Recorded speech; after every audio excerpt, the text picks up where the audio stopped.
Welcome to Zoom at 8. My name is Julie Ann Peterson, and I am your host every Tuesday night. We have been doing Zoom at 8 for over 4.5 years. We are almost at 5 in April. My gosh, how we've been wildly successful here. We are working with highly successful people, whether you're an investor, you're a person that's a vendor that comes here, or you're simply trying to understand what multifamily is. You are all welcome to join us and bring your friends every Tuesday night. Again, I'm Julianne Peterson, and I'm with Old Capital Lending. What pays my bills is doing loans for you. So if you're working on something and you need either a high level or you really need to dig in, I would love the opportunity to provide a debt quote for you. A debt quote is similar to how we get into an application. So it is real life information that you can use when you put in an LOI. Do not be putting in offers without checking with your debt source. It can be detrimental to going in too high of an offer price. And in this market, that can be a killer. So I'd love to have that opportunity. We're going to need your T12, your rent roll, the OM, and your underwriting. And we'll take 48 hours and we'll turn the information for you to make some real good decisions on, does this make sense? Can I return the amount of capital that my investors need? 3 weeks out of the month, we have industry experts here who join us to some capacity to share their story or their product or something that can help your NOI. So tonight we've got Justin Goodin, who's going to share his story, which I think is going to be incredibly helpful to a lot of the new people in the room, but also potentially those who've done deals who can improve their capital raising skills, whether it's the presentation that you can work on.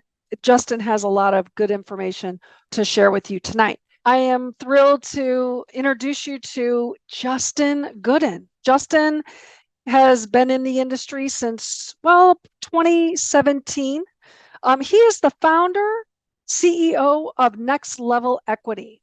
He graduated from the top 20 business schools in finance and supply chain management. And in 2017, he got into the rental market and fix and flip. And this was not a passive opportunity. He spent a lot of time and energy. As you all know, in single family, it is a job. He became an underwriter in the multifamily industry. And then he decided, you know what, I can do this on my own. And he went off and has created his own syndication. He does capital raising. He has his own investment portfolio now. And he and his wife, his wife and 2 dogs, live in Indianapolis, Indiana. So I am so excited to listen today to have him explain to you where he came from, how he developed his business. If you're not connected with Justin on LinkedIn, I highly recommend you do it because he is really a model of success. So Justin, welcome to Zoom at 8. How are you tonight? Yeah, I'm doing great. Thanks for having me. Absolutely. Now, if everybody would be so kind, go up to that little square box on the right-hand side. It says view. And let's take it to speaker. And let's give all of our attention to Justin. So, Justin, I did a quick introduction, but would really love to know a little bit more about you. Kind of give us a little bit more information, like do you come from a family of real estate, how you got interested in this, and kind of bring us up to speed, and I'll have questions along the way. Awesome. Yeah, I'll just recap what Julie mentioned, but I am here in Indianapolis, Indiana, born and raised here and currently invest here. So I got my first taste of real estate by doing fix and flips and single family rentals, here in the Indianapolis area while I was going through business school. So I studied finance and supply chain management, all while doing those fix and flips and projects on the side. After graduation, I started working for a commercial bridge lender as a multifamily underwriter. And that was like really, awesome experience for myself, seeing how banks underwrite deals, how they evaluate sponsors. And also like a big turning point was the day I actually got fired from that job. So this was around the time where I was getting into commercial real estate syndications. And, one day I walked in on a Tuesday morning and learned that there was all of a sudden too many conflict of interest with me, investing in commercial real estate on the side and underwriting real estate for my job. So that was a huge eye-opening experience for myself. You can have an awesome job, which I really enjoyed and learned a lot from, and just one day, have that taken from you. So, huge learning experience, and honestly, like one of the best things that ever happened to me. But that sort of like propelled me to go into, real estate full time, which is what I do now. So today I'm active in just over 500 multifamily units. I've, raised capital for deals. I'm a lead sponsor on a handful of them. Just did my first joint venture deal. I've done a seller financing deal. So a little bit of variety of everything. I'm a huge fan of buying smaller deals, either like personally or with a few partners as a joint venture. And also I'm doing, syndications on some of these larger assets. So that's like a lot of my experience that I've had up to this point. We're working on our first ground up development deal, closing on that this month, actually. It's going to be 85 units, mixed use project here in Indianapolis. So really excited about that and looking to continue growing here in Indianapolis.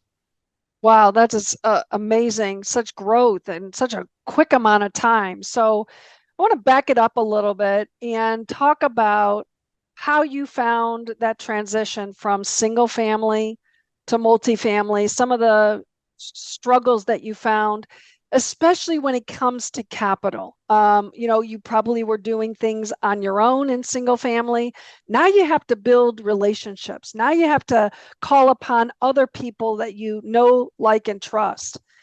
Can you talk a little bit about your experience in building those relationships that allowed you to get into some of these smaller deals and then also into a JV deal? Course, yeah, and I'll back up just for a second. Before I got into commercial real estate, I had absolutely no idea that this even existed. So Mm. to answer Julie's past question, but no, I don't come from money. My parents weren't business owners, they weren't real estate investors.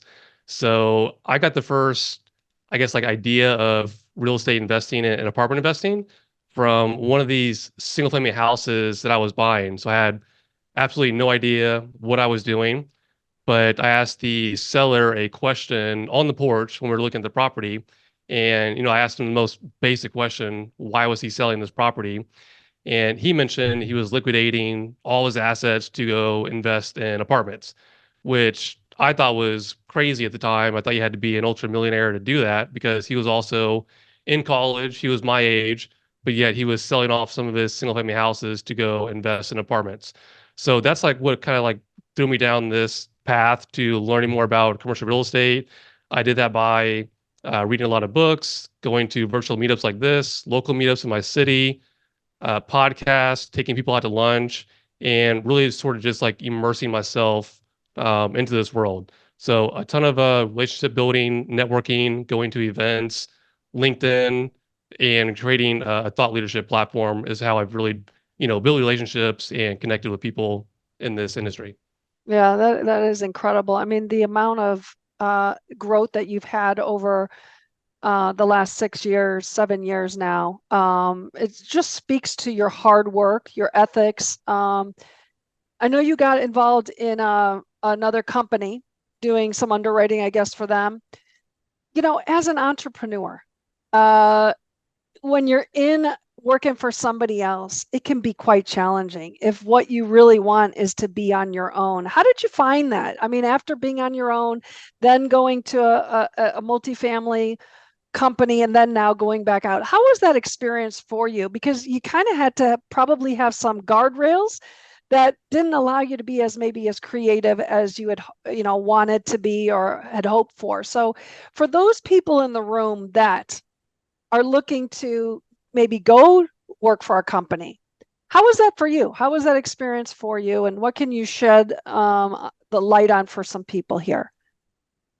Yeah, I think it just depends on your goals and exactly what you want to do. So for me, I just kind of like took a step back and looked at more of like a long-term vision for what I wanted to do. And that was, building out my own company, eventually, hiring employees down the road and, mainly just investing here in Indianapolis and nearby markets. I didn't want to invest in Florida or Dallas or Oklahoma.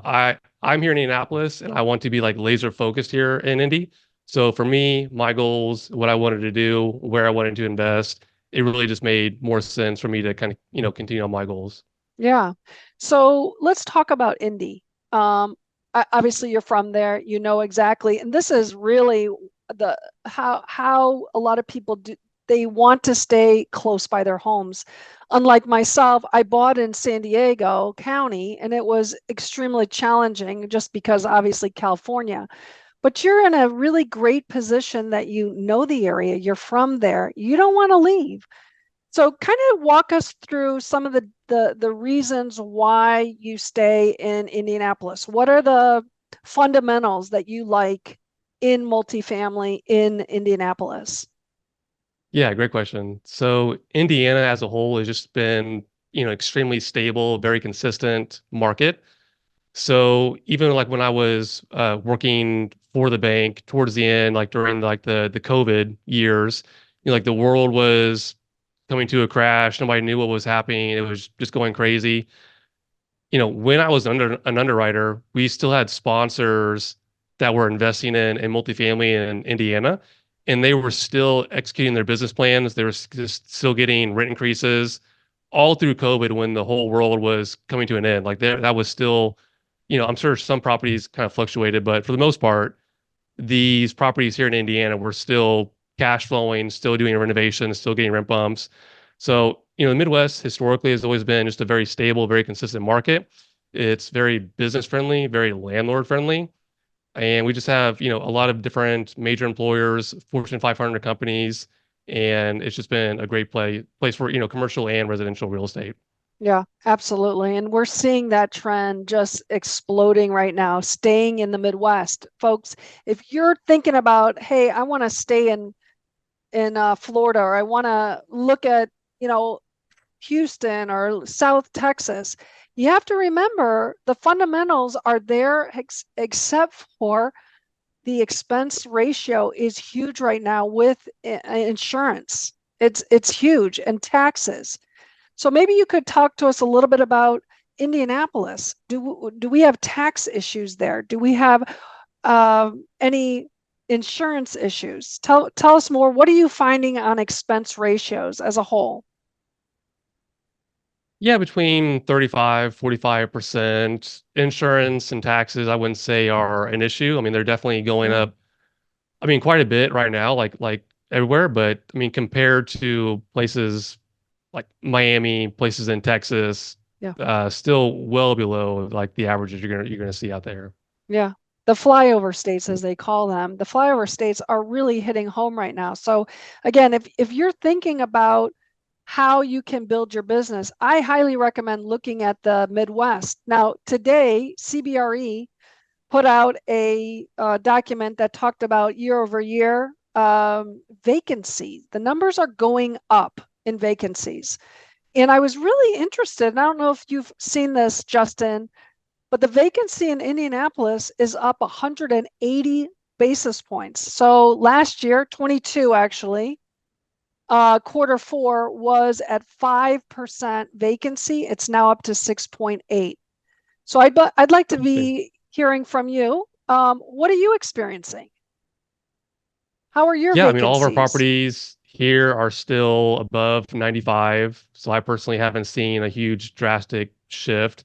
Haven't seen that market report yet, but yeah, it's interesting. I know like, Yeah, some market reports can kind of fluctuate or say like different information. So there are some like recent market reports that are showing Indianapolis as being like the top performer in rent growth right now. Yeah. So I guess like there's some good and bad things, I guess. Sure, sure, absolutely. All right, so you're in this multifamily. You've had some trip and falls or just kind of a learning, right? There's a learning process in this, and a lot of us experience our expense ratios going up higher in the last year.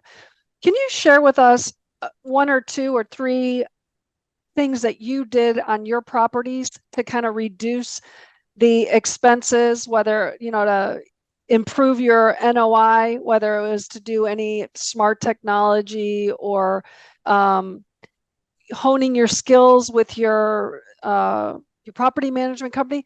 Kind of share with us how did you look at fixing those or reducing the expenses? Yeah, I mean, I think billing back anything reasonable that you can is a huge part of our strategy. So, we bought a property 2 years ago and everything was like master metered on the property. The owner didn't bill back anything. So in addition to getting rent increases, we billed back the water, the electricity, the gas, and even the trash, and tacked on an internet charge on top of that. So it sounds excessive to some people, but here in Indianapolis, that is the norm. Like if you go to Mhm. any professionally ran, apartment complex, you're going to be paying for all utilities, you're going to be paying for internet. So billing back utilities has always been a huge thing for us, doing valet trash at properties where it makes sense. Adding on an internet revenue sharing program, like I just mentioned, that's been absolutely huge for us as well. And I think just, asset management doesn't get a lot of the time that it deserves like in this world, but always checking the property financials every month they come in, comparing those to your original underwriting metrics, and then sending those questions, following up to your property management company, and just tracking these items, month by month. So let's talk about that. So the key performance indicators, KPIs, for those people that are new and trying to figure out what are the KPIs that you focus on, maybe you could share with us your top KPIs that you would encourage other people, whether they're brand new or they're currently syndicators, what you look at as a success story to how you've built it. For the Yeah, I mean, economic yeah. loss is going to be the biggest thing. Economic loss, so that's going to be, comprising of your physical vacancy, bad debt, concessions, loss of lease, all that. Really kind of just looking at that net rental income, what you're bringing in the door as far as, collected income. So economic loss, tracking bad debt, even on properties that we're looking at, I could like really care less about the physical vacancy. Like some of the first questions and things we're looking at is the economic loss and the bad debt. How many people are paying rent at the property? So that's been a huge part of what we're looking at. Yeah, absolutely, absolutely. How have you found your experience with finding property management companies? Do you typically use one for all of your properties, or are you using a number of them just to kind of dilute their interests in your properties? Yeah, it's a great question. Right now we have one management company for the bulk of our portfolio. Here in Indianapolis, we do have one deal that's kind of south of Indianapolis in a smaller market, and we're using a local company down there in that market. Okay, awesome. All right, let's talk about first. I want to talk about your ground up construction. So, potentially, were you one of those that couldn't find deals and wanted to kind of get your feet wet to just keep your business growing? Or was this something that was already a way you wanted to drive your business into new construction? Where are you at with that? Yeah, development is more of a long-term goal with me. One of the people that I'm partnering with is he's been a really good friend and mentor of mine. He's been a developer for 10 years now. So my like more like long-term goals is kind of like focused more on development. So I personally think this is going to be one of many. I just think development is like, honestly, that's just like really cool. I mean, just being a part of a ground up development, a deal that's you're going to build from scratch. It's always going to be there. You're going to be able to drive by it and know that you had a part of building it. So for me, yeah, it was like already in the works, already like I had a goal of mine, and something I want to transition to in the future.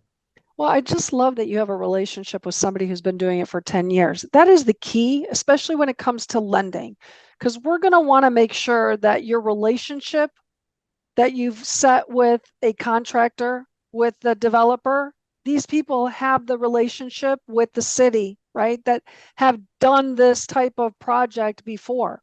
Lenders are not just going to give out money, they want to see a track record. So the fact that you found a company that has been doing this is fantastic.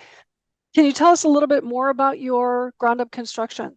You've got a project, sounds like, right? Of course, yeah, it's 85 units. It's going to have an office space to it, around 13,000 square feet. It'll have 5 commercial suites to it. And these are kind of just small commercial suites where it could be an insurance place or a yoga facility. So just 5 of those commercial suites. It's going to be in the northeast part of Indianapolis, MSA. Average household median income is around 146,000. It's in Fishers, Indiana. If anybody is familiar with Fishers or been to Indianapolis, but fantastic area, a lot of growth. We're getting fixed rate construction financing for it, and hoping to close in that by end of this month, actually. So what did you find on construction for lending? How much, what's your rate? Because this has changed a whole heck of a lot over the last 18 months. Yeah, we're working with a local bank, and this is actually going to be my fourth loan with this local bank. So going back to relationships, that definitely Yes. matters in this business. If we locked in today, it would be like around 6.6, 6.65. Wow. We got up into the 11s, guys and gals, 11% interest rates and, as low as 60, 55, 60% leverage. So we are seeing that some banks, especially, and this is what a really key information that Justin just dumped, because having that local bank he can now go to, it's a relationship that now he can go deep with them. Now, of course, there's going to be a max that the local bank is going to be that's going to allow. They can potentially partner with other banks, but what you want to do on the local bank side of things is they're going to trust you. They have a track record with you. They want to support your business. A lot of people, and again, Justin is local. A lot of people want to go and live in Kansas, and they want to buy in Miami. A local bank does not want to support your business. So you got to find somebody who is local, boots on the ground, that can have that relationship with the bank. So another high five, thumbs up for Justin for really building that relationship with the bank. It's so powerful for being able to continue to build your business. So, all right. Now, in today's market, we are seeing equity, capital raising being a real challenge. And I want to kind of really look at how you have really jumped into this capital raising piece of your business. Not only underwriting is challenging, but you're doing all of this. You're finding deals, you're underwriting deals, you're capital raising. You've got now the relationship with the bank. You're kind of a one-man band, although obviously you're going to need some money from your investors. Kind of walk us through your experience in building your capital raising platform. This is a big deal for new investors. Can you tell us why you chose the platform that you did, how you built your website, some of the automations that you have? Really tell us why you made the decisions that you made. Yeah, great question. And yeah, I'll just touch on this like really quick, but I personally think like capital raising is the most difficult part of real estate syndications. I mean, behind the asset management part, but Mhm. I think deals always going to be out there. I mean, good deals are hard to find, obviously, but I mean, my opinion, like capital raising has always been one of the most difficult parts of this whole entire process. Mhm. So for me, raising capital, all my leads right now are coming from either Facebook or LinkedIn, mainly LinkedIn right now. And I also host a in-person meetup, which has been really beneficial for me as well.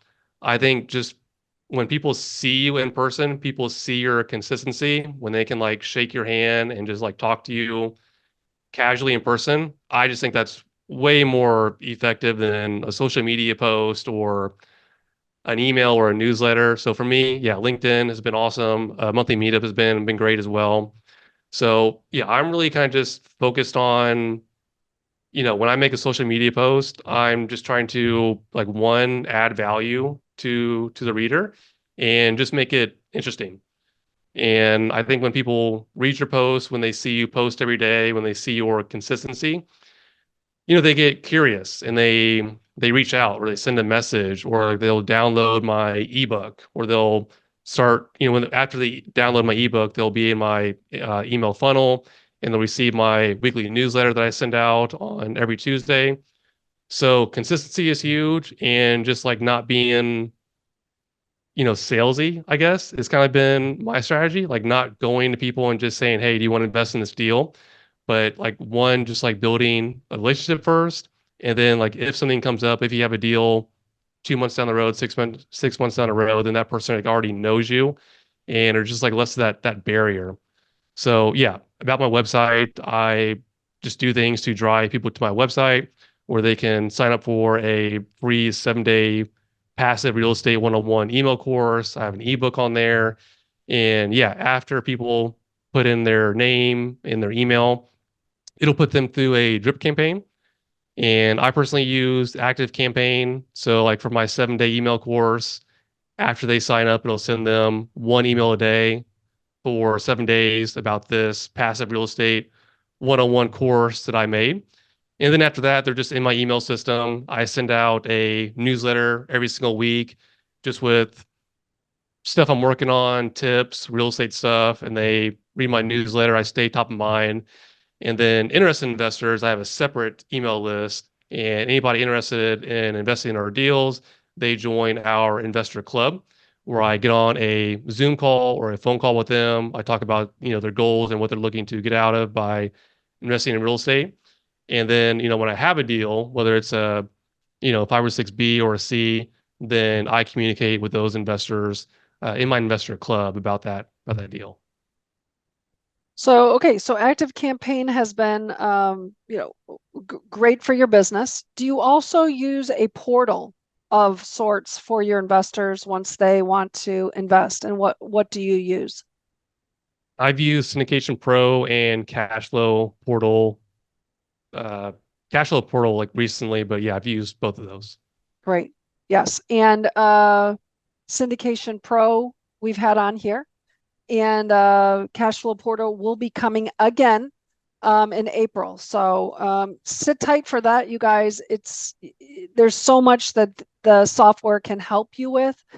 Active Campaign is really a popular platform as well. All right. So, with all this information, how do you get it all done? Do you have assistants? Everybody's talking about VAs. How have you found your days full, and how do you figure that out? I use Asana to track like a lot of my day-to-day things. I'm a huge fan of Asana. My email calendar, if it's not on my calendar, it's not going to happen. So I just really just like live by that calendar. And I'm just like really cognizant about what I do with my time. So I really don't do like a lot of social media scrolling. I try and like limit that. I am like very active on social media, but I don't do like a lot of just mindlessly scrolling. So that's like a huge part as well. And I mean, yeah, just being like really cognizant about my time, places I go, people I talk to. I'm just like always trying to, you know, make my time worthwhile and make sure that I'm using it wisely. Yeah, it sounds like you're very intentional about your time and how you get engaged with folks, which is great. I think we can get, the syndrome of, oh, I'll go after that, I'll go after this, I'll, do a bunch of things that waste time. So I like that. Um, so over the last, let's say, 18 months, there's been some challenges in the market. If you're comfortable, you can say it's none of your business. But what are some of your challenges that you're facing? in growing your business, whether it is on a personal level or if it's on a uh, property level? What have you found? I mean, fortunately, every deal that I'm a part of has fixed rate debt. So while the, rising interest rate has been really challenging to get new deals to pencil out, it hasn't, affected our previous deals in our portfolio. All of our deals are still cash flowing, are still making quarterly distributions to investors. So no problems on that front. I mean, finding new deals has definitely been challenging. I mean, that's kind of like a broken record, I guess. Like you hear Mm-hmm. that in good markets, bad markets, but of course, really good deals are still challenging to find. And I mean, I think just going back to capital raising, but just getting investors, interested investors, serious investors, just attracting more high net worth individuals into my funnel and just meeting people. I mean, that's been challenging. And then, the headlines don't help out as well. A lot of people are on the Yeah. fence or uncertain about the future, but I'm still I still think that good deals can be found in any market cycle. You can still buy deals in any market cycle.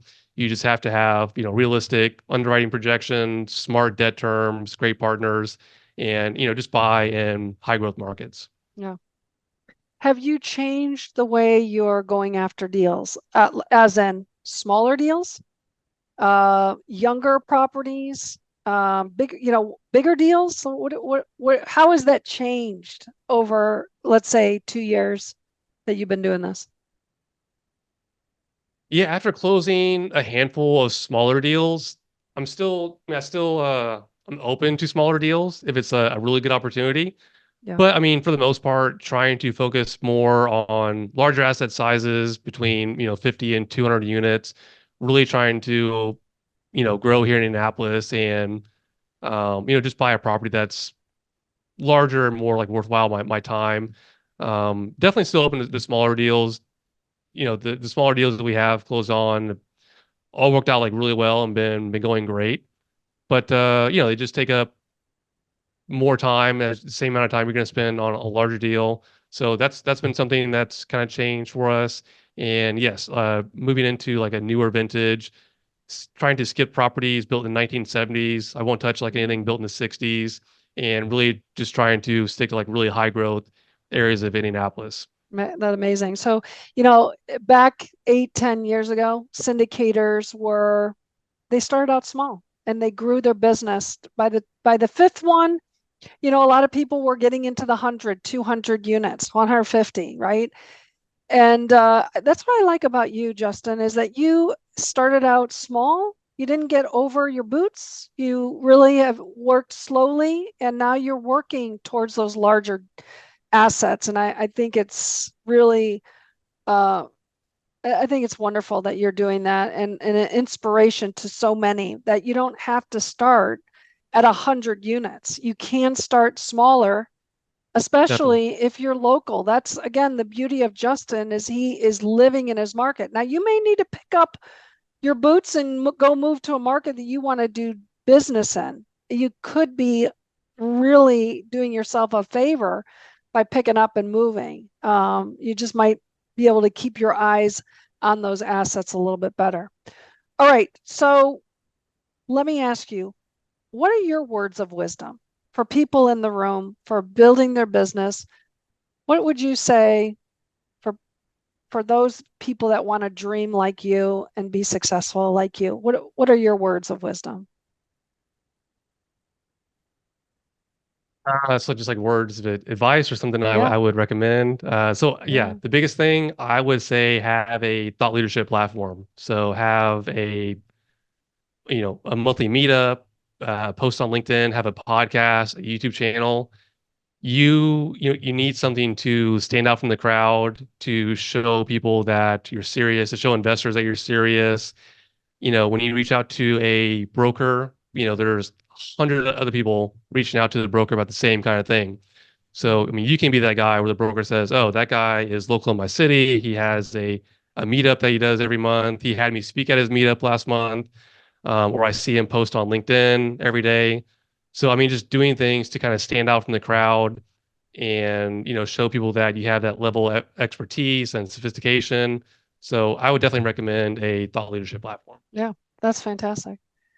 All right, let's open it up to the audience. Again, this is a live conversation. You get in the room with industry experts. Who has a question or a comment for Justin? Has he inspired you? What are you taking away from today's experience with Justin? Now, I do see something from Paula here. Paula, what is the question? There we go. Can you hear me? Yep. Yep. Hi, everyone. I'm just fascinated with Justin. He's done a lot. Yes. I would like to ask him, just on a personal note, when he walked into the bank and he found out that he was so popular that he had a conflict of interest, was his exit at least friendly? I mean, did they just tell you that you're growing so big and now it may be difficult for you to look at our deals anymore? How did they find that out? Must have been a reason that they've been researching what you're doing outside. I mean, was it amicable, that interface for that last day, or were they really upset with you? Upset? No. It's actually like a really funny story. I won't spend a ton of time on it, but the quick high level version is I was sending out direct mail campaigns to Indiana owners about apartments. And I walked in and yeah, there was like no discussion about my job performance or something I did at work. But if I remember correctly, like the guy who was letting me go, he mentioned that he found one of my direct mail letters. So what I think happened, they didn't tell me. What I Oh, think happened is I emailed or I sent a letter to a multifamily owner in Indiana. They looked me up on LinkedIn, saw that I worked at this bank, and then reached out to the leadership at that bank. It was like, hey, like, why is one of your employees sending me this letter to buy our property? Like, what's going on? oh I no. think that's what happened. But actually, like on that same week I got fired, I got contacted by an owner of a 33 unit and ended up buying that property. So it worked out. But that's kind of like the funny story. But no, it was like a 10-minute conversation. I was there for a few years and I walked into the office at 10 a.m. It was like a 10-minute conversation and I was leaving. So it was quick. Well, Wow. Well, that's it's really, what I think it's the best thing that needed to happen to you if you got so popular with your marketing that it interfered really with their marketing. yeah. So Yeah, I maybe. think it's really cool. So it must have been a great yellow letter campaign, Yeah. so to speak. So Yeah. I mean, congratulations. doors close and new ones open. So, all right, who else has a question? Sean? You know me, Julie. I'm always good for a question. Hey, Justin, I'm on your email list. I get all your stuff. You Thanks, you Sean. put out a ton of great emails. How do you manage?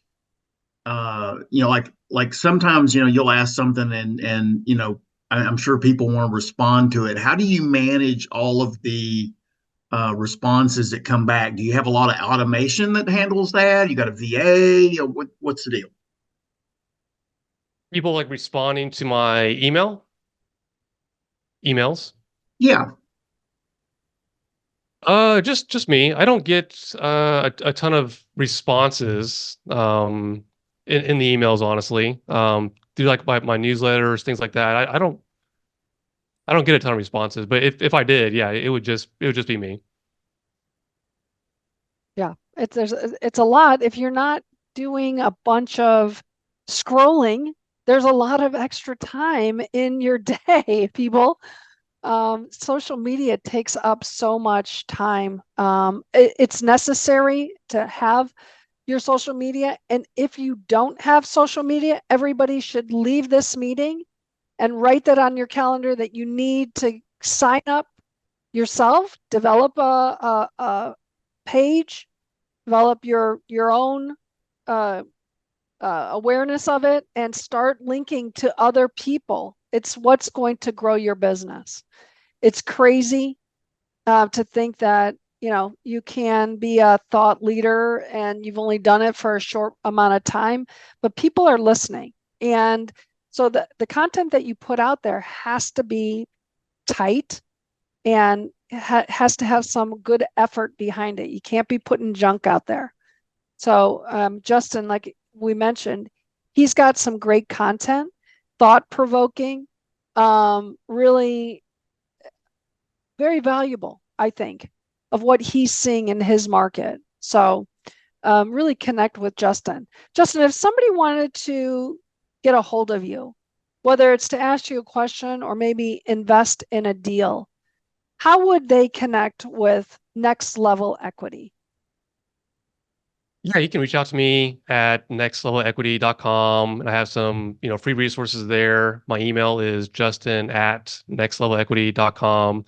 And like Julie mentioned, I'm really active on LinkedIn, so feel free to, follow or message me on there.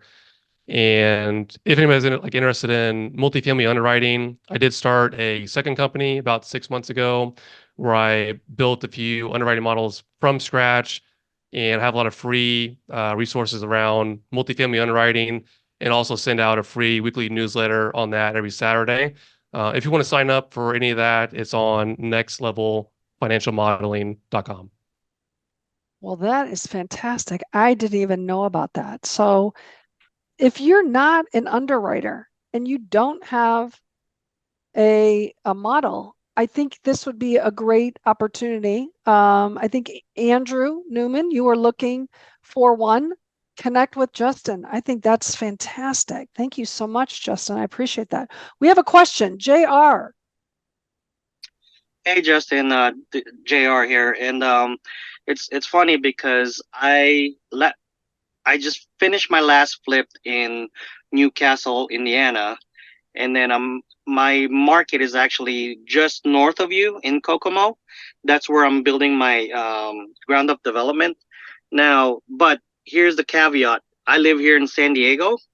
Now, I don't know if you've done any I wouldn't say virtual markets, but in that spectrum, what would your best advice be for someone like me that is in that arena?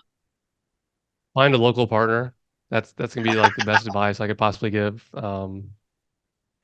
Yeah, I mean, unless you want to, fly over here every time you need to do something or see something, I think just finding somebody local is going to be your best bet. Thank you. You're welcome. All right. Anybody else before we move on to breakout sessions? Anybody else? Curious? I'm hoping that I get to ask more people who are in the room to join us and to help, and like in a couple years. And so we can interview you and your journey that you've had, just like Justin. Justin has had an amazing journey, and I'm excited to continue to watch him as well as your journey as well. So thank you so much, Justin, for joining us. I appreciate it.